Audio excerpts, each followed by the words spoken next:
حضرت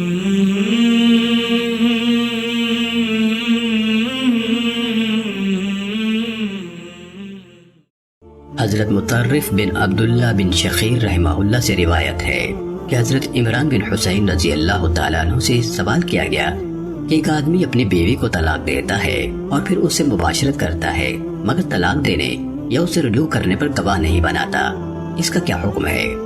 حضرت عمران رضی اللہ تعالیٰ عنہ نے فرمایا تو نے سنت کے خلاف طلاق دی اور سنت کے خلاف ہی رجوع کیا، اس کی طلاق پر بھی گواہ مقرر کر اور رجوع پر بھی۔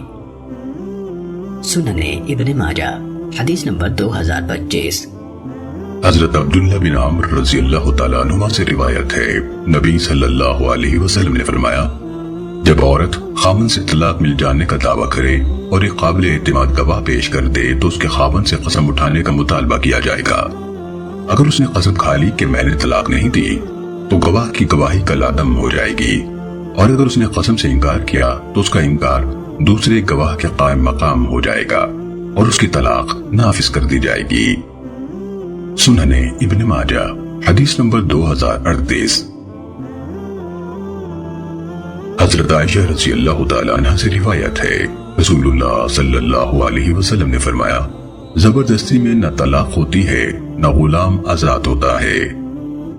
سننے ابن ماجہ حدیث نمبر 2046۔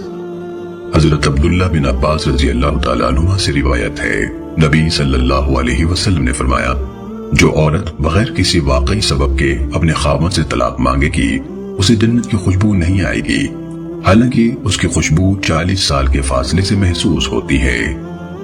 سننے ابن ماجہ حدیث نمبر 2054۔